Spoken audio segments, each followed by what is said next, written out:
أعوذ بالله من الشيطان الرجيم بسم الله الرحمن الرحيم. Nah baik, hadirin jamaah yang insyaallah dimuliakan Allah Subhanahu wa taala. Kemudian kita masuk kepada hukum salat Id. Nah, ya, baik Idul Fitri maupun Idul Adha. Ini sama hukumnya ya. Ada yang tahu hukumnya apa? Ya, kalau dulu waktu kecil ya, kita mungkin didoktrinnya bahwa salat Id hukumnya sunnah muakkadah. Gitu ya, walaupun sampai sekarang masih ada yang berpendapat demikian. Akan tetapi pendapat yang lebih kuat, salat Id ya ataupun Idul Fitri dalam kesempatan kali ini hukumnya adalah wajib, hukumnya fardu atau wajib, dan bukan fardu kifayah ya, hukumnya fardu ain ya, wajib bagi setiap kita. Karena memang ada tiga pendapat, ada yang mengatakan wajib, fardu kifayah, dan sunnah muakkadah gitu ya. Nah ini kenapa kemudian pendapat yang lebih kuat hukumnya adalah wajib?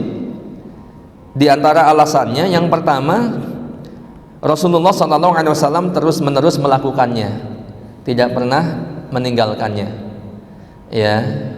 Biasanya kalau sunnah beliau itu sesekali meninggalkan ya. Contoh misalkan sholat taraweh berjamaah di masjid, hukumnya apa?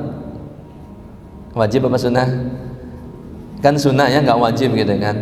Maka Rasulullah pernah meninggalkannya ya, bahkan takutnya dianggapnya sholat taraweh di masjid itu wajib, sehingga Rasulullah suatu saat atau suatu ketika tidak sholat taraweh di masjid. Contoh ini ya, permisalan saja. Artinya sholat Id itu Rasulullah SAW selalu melaksanakannya begitu. Yang kedua alasannya, bahwa Nabi SAW memerintahkan kaum muslimin untuk keluar rumah untuk menunaikan sholat Id. Nah di sini perintah untuk keluar rumah ini menunjukkan perintah untuk melaksanakan sholat Id itu sendiri bagi orang yang tidak punya uzur ya. Kalau perintah keluar rumah itu kan wasilah untuk menuju sholat, perintah wasilahnya saja itu diwajibkan ya, diperintahkan untuk keluar ya, sampai-sampai semuanya diperintahkan keluar ya, bahkan gadis-gadis ya, wanita perempuan yang dipingit, sampai orang yang haid, perempuan yang haid pun diperintahkan untuk menuju musola, tempat pelaksanaan sholat ya, walaupun yang haid kemudian diperintahkan menjauhi sholat ya, tidak melaksanakan sholat. Nah ini artinya ini menunjukkan suatu sholat Id itu wajib diperintahkan, karena diperintahkan untuk keluar. Kemudian yang ketiga, ada perintah dalam Al-Quran yang menunjukkan wajib sholat Id, yaitu dalam surat Al-Kautsar ayat yang kedua ya, fasalli li rabbika wanhar, fasalli, dirikanlah sholat dan berkurbanlah ya. Jadi ini menunjukkan bahwa sholat Id itu diperintahkan gitu ya. Alasan yang keempat, kenapa pendapat yang wajib lebih kuat, sholat Jumat menjadi gugur ya bagi orang yang telah melaksanakan sholat Id. Ketika sholat Jumat atau sholat Id bertepatan di hari Jumat, maka sholat Jumat menjadi gugur kewajibannya bagi orang yang sudah melaksanakan sholat Id ya. Nah ini, jadi padahal suatu yang wajib itu hanya boleh digugurkan dengan yang wajib pula. Ini menunjukkan bahwa sholat Id itu wajib, sebab kewajiban sholat Jumat yang wajib itu bisa gugur dengan terlaksananya sholat Id ya. Ini menjadi dalil, jadi kewajiban itu bisa gugur dengan kewajiban yang lain kan gitu ya.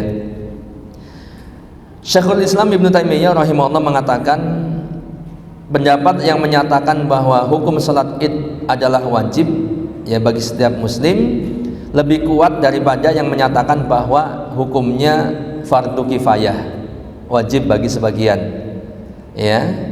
Adapun pendapat yang mengatakan bahwa hukum salat Id adalah sunnah atau dianjurkan, ya bukan wajib, ini adalah pendapat yang lemah, begitu ya. Karena Nabi SAW sendiri memerintahkan untuk sholat ini, sholat Id. Lalu beliau sendiri dan para sahabatnya, di sini disebutkan Khulafaur Rasyidin, Abu Bakar, Umar, Utsman, Ali radhiyallahu anhum. Ya begitu pula kaum muslimin setelah mereka ini terus menerus melaksanakan sholat Id. Tidak pernah didapatin ya kaum muslimin di suatu negeri itu tidak melaksanakan sholat Id.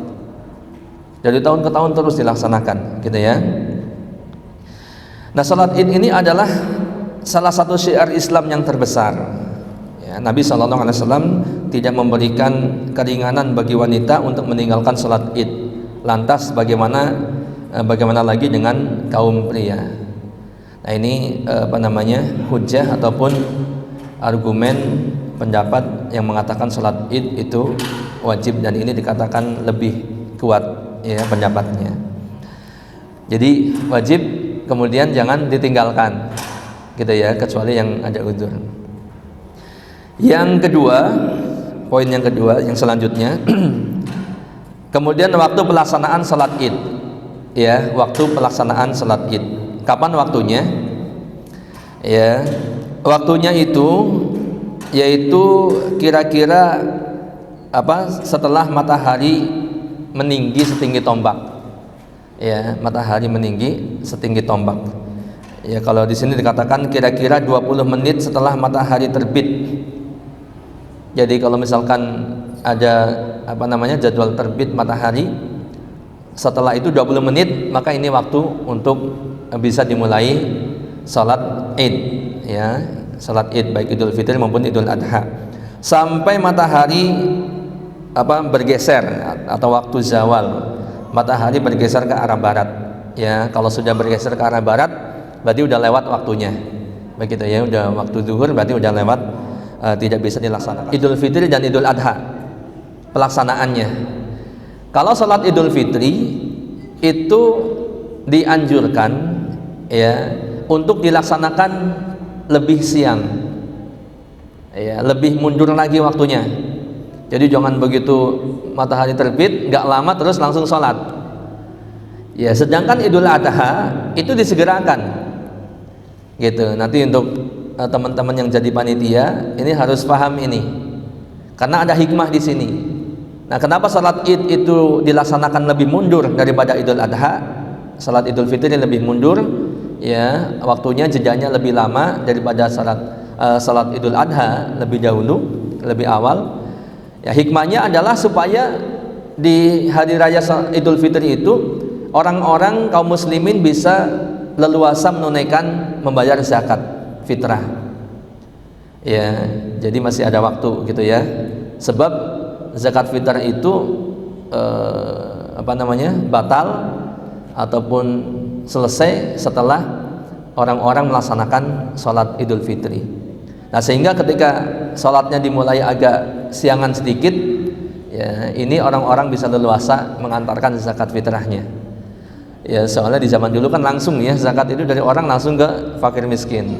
Kalau sekarang ada panitianya, insya Allah lebih. Tapi tetap saja panitia supaya lebih leluasa untuk menyalurkan zakat fitrah. Adapun sholat Idul Adha kenapa didahulukan? Ya, supaya orang-orang lebih cepat selesai dan cepat menyembelih hewan kurbannya. Kan begitu ya. Nah, ini diantara hikmahnya. Baik, yang ketiga, tempat pelaksanaan sholat Id. Ya, ini kita murojaah ya, mengulang kembali. Yang lebih utama, lebih afdol, sholat Id itu dilaksanakan di tanah lapang, kecuali jika ada uzur hujan misalkan. Jadi sholat Id lebih utama dilaksanakan di mana? Di tanah lapang. Ya, tanah lapang itu tidak mesti lapangan bola sebenarnya. Ya, kalau ada halaman yang lapang, halaman rumah, halaman kantor, halaman yayasan, halaman perusahaan, ataupun halaman masjid di tanah lapangnya, maka dilaksanakan di situ, silakan. Gitu ya, atau mungkin ada padang rumput dan sebagainya ya. Ya, ini lebih afdol. Diriwayatkan dari Abu Sa'id Al-Khudri, ya, beliau mengatakan kana Rasulullah sallallahu alaihi wasallam yakhruju yaumal fitri wal adha ilal musalla. Rasulullah sallallahu alaihi wasallam biasa keluar pada hari raya Idul Fitri dan Idul Adha kemana?